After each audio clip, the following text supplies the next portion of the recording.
Hello everybody and welcome to the channel. So in today's video we are going to be talking about the brand new details regarding Antoine Griezmann's exit away from FC Barcelona. So let me tell you guys, there is so much that we have to discuss about today's topic, and again that is going to be about Griezmann leaving FC Barcelona officially, and he is going back to Atletico Madrid. But first, I do want to give a special thanks towards the OneFootball app for sponsoring this video. The OneFootball app is considered as the best football app you could find in the App Store when it comes to looking at the latest player stats or team stats, or if you do want to follow a specific team and what's currently going on in the transfer world, the OneFootball app will be there to inform you immediately and live. And one of the best new features that the OneFootball app does carry now, the OneFootball app will give out La Liga highlights in the UK. It's going to be a very important feature for many of the people that's in the UK.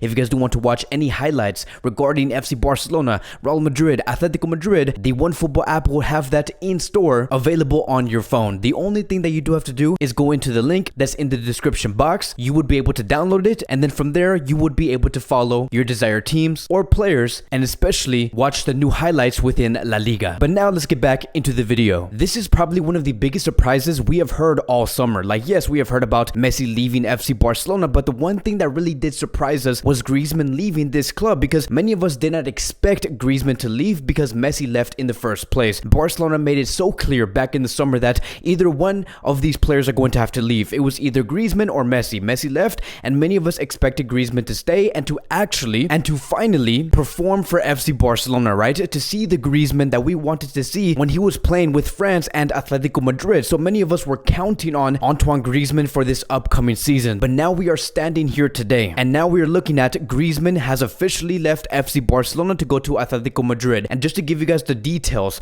on what this deal does consist of, it says here, according to Mateo Moreto, Griezmann is going to Atletico Madrid. It is officially done. This will be a loan deal with Atletico Madrid having a buy option, which is 40 million euros. So once Griezmann finishes his season with Atletico Madrid by the summer of 2022, Atletico Madrid is going to have to make a decision. Do they want to pay 40 million euros for this player? Yes or no? I do believe that this will be going through. 40 million euros is absolutely nothing in today's market, and especially when you know that Griezmann will perform for you at that club, because it has already been proven. Griezmann has been with this club, Atletico Madrid, for about 4 to 5 years. So this deal will go through fully and it will be completed. The contract is also going to be for 2 seasons, and Griezmann will have an optional year to extend his stay at Atletico Madrid after those 2 seasons are over. But this is so crazy to hear, right? To hear that Griezmann is actually leaving FC Barcelona, because you know what's crazy? What's not crazy is Griezmann leaving to Atletico Madrid. What's crazy is that Griezmann is leaving this club, and at the same time Barcelona is working on a deal to bring in Luuk de Jong, who is a 31-year-old forward at Sevilla. And as a matter of fact, not only is Barcelona selling Griezmann away this summer, but they are also selling Griezmann to a direct competitor. Exactly what we did a year ago when we sold Luis Suarez to Atletico Madrid. We are only making our competitors, Atletico Madrid, much stronger. And we're just right here sitting down and laughing, seeing how Barcelona is trying to compete and trying to sign a player like Luuk de Jong. Now, many of you guys might say, but Kevin, Griezmann was too expensive. Barcelona did not want to pay 20 million euros per season for this player. This was a good move, and especially knowing that Griezmann did not fit in this Barcelona team, which does make sense. Yes, you have a point. I do believe that Griezmann is a very expensive player, but Griezmann would not be seen as a expensive player if Griezmann were to actually fit in this Barcelona club. Like, there were ways for this player to actually fit in Barcelona, and especially when you knew that a player like Messi was no longer going to be there. There were options, right? Griezmann was a second option to what Barcelona could do in terms of the attack. Maybe not the main option, but another option. It was going to give you a plan B. Now, another question is going to be this. Okay, then, Griezmann was only sold to Atletico Madrid because Joan Laporta wants to prepare for Erling Haaland. And look, again, I do agree with you. I do believe that one of the biggest ideas and one of the biggest plans that Joan Laporta wants to do with this Barcelona club is to do everything possible mathematically in order to bring a player like Erling Haaland as soon as possible to the club, and to have Haaland wear the Barcelona shirt. I do believe that that is true. But what doesn't resonate with me very well is to know that this season that we're going to go into, right, the one that we're into right now, this is going to be considered as another throwaway season. Like, we are completely throwing away this season, and this season is already looking very shaky. Like, we do not know where we're going to end up at within the league table. We do not know how far we're going to go into the Champions Champions League. But let's keep in mind, right? Let's know and let's be very well aware of the players that still remain in this Barcelona club. We have Ansu Fati, Dembele, Demir, Memphis Depay, many great quality players where we can still be very competitive. But the one thing that we also have to remember is that Ronald Koeman is still going to be in charge. He is still going to be making the decisions on the field. And we have already seen his type of management. We have seen his management over the past year. It is just not 100%. Like, why do I get a feeling that because Luke de Jong is coming to FC Barcelona, that we're going to be seeing players like Luke de Jong getting chances, Memphis Depay and Sergio Aguero and Martin Braithwaite all getting chances, but he will completely forget about the players that we currently do have, like the youth players that we currently do have, like Ansu Fati, Dembele, Demir. You loaned out Alex Collado. You sold a player like Conrad de la Fuente.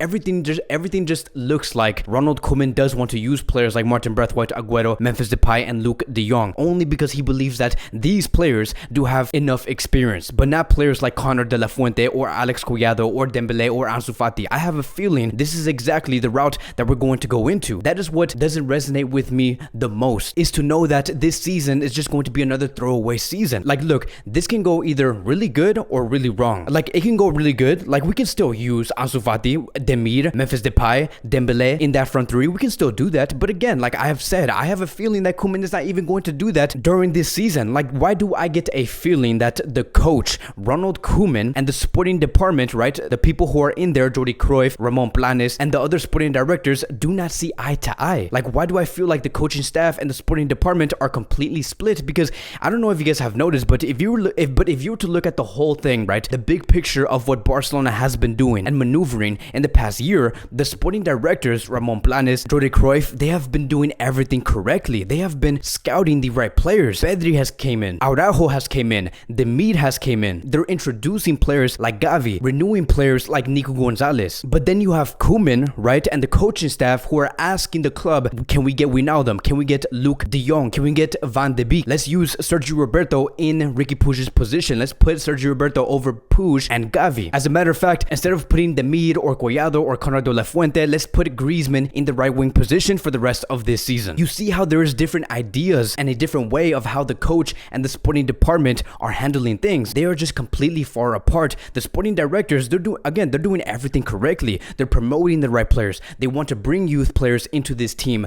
But because Koeman has the final say on who gets placed on the field, that is the reason why Barcelona is going to go in this route, why we're going to be seeing the Barcelona that we are going to be seeing in about 3 weeks. That is just how it goes, right? Like, if you guys are ever wondering, like, how does a club run? What is the position of every person within Barcelona? Let me give you guys a very simple way for you guys to understand just how everything is being run. Ronald Koeman and the coaching staff are in charge of the short-term solutions, right? To put Sergio Roberto over Gavi, over Ricky Puig, to put Griezmann over Dembele, Conrad de la Fuente, Collado, Demir. And then you have the sporting department, right? The people who are working and scouting for the players. They take care of the mid to short-term solution. And then you have the people like Mateo Alemán, Joan Laporta, who take care of the long-term solutions. Like, what are they going to be doing in this 7-year window? That is just how everything does work. So everything does seem like everything is correlated between Joan Laporta, Mateo Alemán, right? The people who take care of the long-term future of this club, and then the people who take care of the mid to short-term future of this club, the sporting directors, right? Everything does seem very correlated between those two parties. But when it comes to Koeman being correlated and seeing eye to eye to the sporting department and the people who take care of the long-term future of this club, right? Joan Laporta and Mateo Alemán, they just look completely outcasted. Like, they look like they have completely different ideas. Like, we have to remember, there is a reason on why Joan Laporta wanted to sack Ronald Koeman. It is because there was a huge disconnect in this branch that Joan Laporta wanted to build, which is why we are seeing so many great things happen, but at the same time, only to see bad things and bad decisions happening on the field. Like, really think about what's actually going on. In about 3 weeks, we're going to be seeing Luke de Jong start alongside Martin Braithwaite on the field. And so just to give you guys a story on how this Griezmann situation and transfer to Atletico Madrid has evolved in the past 7 hours, it says here, according to Helena Condis, that Griezmann does want to return to Atletico Madrid. This is just the reality, and the environment does confirm this from FC Barcelona. They want to sell Antoine Griezmann to Atletico Madrid. And then later in the day, we have also heard that Barcelona have asked Atletico Madrid that if they were to give Griezmann to that club, they would like to see Joao Felix come to FC Barcelona. But Atletico Madrid said, no, we do not want to give you guys Joao Felix. We want to keep him because we value this player. And then then later down the line, about 2 hours later, Griezmann has accepted the personal terms with Atletico Madrid, and only the final details at that time was pending between the two clubs. Then we have heard reports about Atletico Madrid being open with the possibility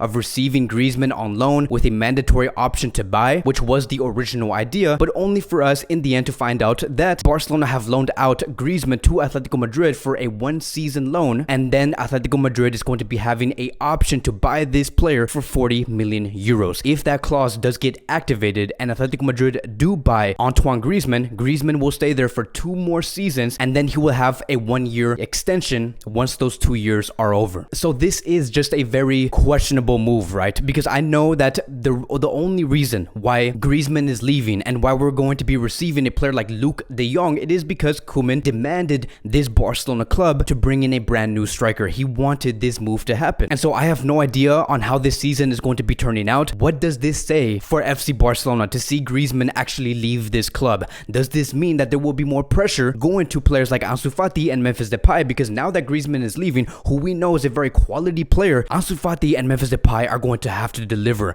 These two players are the players that can resurrect this Barcelona club and bring Barcelona in a much better position in many different competitions. But the one thing that I do want to say is going to be this, and this is just how I'm going to conclude this video, because this is just my first reaction. We are going to go into greater detail on what Barcelona should do now with the exit of Antoine Griezmann, but here is the one thing that I do want to say. I would greatly understand that if we were to hear reports in about 12 to 15 to maybe in about 3 days or 4 days, that the only reason why this is happening is because the idea is to bring Erling Haaland to the Camp Nou, I would believe for that to be true. I would 100% trust that. I would believe that Joan Laporta is doing everything in his power to bring Erling Haaland. That would be a great idea. Again, I do have my doubts because this season will be a throwaway season, and especially when you know that Koeman will be continuing for 1 more season. But look, if Erling Haaland does come in to Barcelona by the summer of 2022, do I believe that Barcelona is going to be a very strong competitor to compete for the signing of Erling Haaland? Yes, I do. And especially when you know that Joan Laporta has the connections with Mino Raiola. Mino Raiola did say many times in this year that he would love to bring in Erling Haaland to either Real Madrid or FC Barcelona. He said, and he clearly stated, that it would be very hard and difficult to deny the proposals coming from Barcelona and Real Madrid. He highly does favor bringing Haaland to a very competitive team, to a very competitive league. He has made it very open that he does not favor bringing Haaland to the French league, to the Italian league, to the German league, and the only leagues that he does really value, it is the EPL and La Liga. But he always and has forever said that the clubs that he does admire the most and would be hard to turn down would be Real Madrid and FC Barcelona. So we're going to have to wait and see how all of this does end up. That is going to be wrapping up today's Barcelona Daily News. Thank you guys so much for watching. If you guys are new here, welcome to the channel. Please like, subscribe, comment, and I will see you guys in the next video.